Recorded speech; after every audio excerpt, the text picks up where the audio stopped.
નમસ્કાર, આપ સૌનું સ્વાગત છે અમારી ખાસ રિપોર્ટમાં, જ્યાં અમે આજે વાત કરીશું એવી કેરી વિશે જેની કિંમત સાંભળીને આપને આશ્ચર્ય થશે. જી હા, 3 લાખ રૂપિયા પ્રતિ કિલો સુધી વેચાતી કેરી, જેની દુનિયાભરમાં માંગ છે.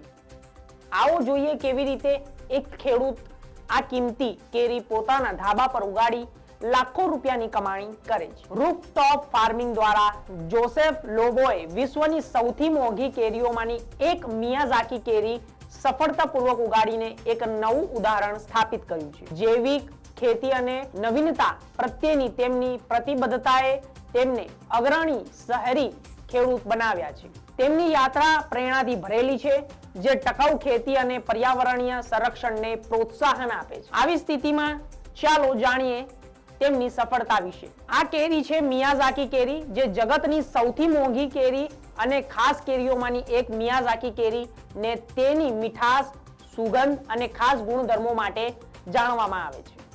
પરંતુ આ ખાસ કેરીને આપણા દેશમાં કઈ રીતે ઉગાડવી અને કેવી રીતે તેમાંથી લાખો રૂપિયાની કમાણી કરી શકાય છે તે જાણવા આપણે મળીએ છીએ તે ખેડૂતને જેમણે આ કેરી ઉગાડી છે. પોતાના ઘરના ધાબા પર આ કેરીની ખેતી શરૂ કરી પોતાના ધાબા પર મિયાઝાકી કેરી ઉગાડીને કરોડો લોકોના ધ્યાનમાં આ કિંમતી ફળને લાવ્યું. આ કેરી ઉગાડવા માટે ખાસ માહોલની જરૂર પડે છે. ઠંડક, સૂર્યપ્રકાશ અને યોગ્ય પાણીની વ્યવસ્થા અનિવાર્ય છે. આ ખેડૂત કહે છે કે શરૂઆતમાં ઉત્પાદન મુશ્કેલ હતું, એટલે કહેવાય કે ધીરજથી તેમને તેમના બાગની અંદર આ સફળતા હાંસલ કરી છે. મિયાઝાકી કેરીના છોડને ખાસ ધ્યાન આપવું પડે છે અને તેની કાળજીમાં કોઈ કમી ન રહે તેનું ધ્યાન રાખવું પડે છે. ખેડૂત કહે છે કે શરૂઆતના સમયમાં ઉત્પાદન ખૂબ મુશ્કેલ હતું, પરંતુ ધીરજ અને તેની રાહ બાગને સફળતા હાંસલ કરવામાં વધુ મજબૂત કરી. મિયાઝાકી કેરીના છોડને ખાસ ધ્યાન આપવું પડે છે અને તેને કાળજીમાં કોઈ કમી ન રહે તેનું પણ ધ્યાન રાખવું પડે છે. તો ખેડૂતના મતે ખાસ કૃષિ છે અને તેને ધીરજ અને સમર્પણની જરૂર છે. કર્ણાટકના ઉડીપીના શંકરપુર ગામના રહેવાસી જોસેફ લોબોએ પોતાની કારકિર્દી ડ્રાઈવર તરીકે શરૂ કરી હતી, પરંતુ પ્રકૃતિ પ્રત્યેનો તેમનો પ્રેમ અને પર્યાવરણમાં યોગદાન આપવાની ઈચ્છાએ તેમને ખેતી તરફ દોરી ગયા. શરૂઆતમાં તેણે પોતાના ગામમાં જાસ્મીની ફૂલની ખેતી કરી, પરંતુ ટૂંક સમયમાં જ તેને ખેતી માટે જગ્યા અને સંસાધનો સંબંધિત સમસ્યાઓનો સામનો કરવો પડ્યો. જે પછી તેણે ખેતી ચાલુ રાખવા માટે ઘરની છત પર ખેતી કરવાનું નક્કી કર્યું.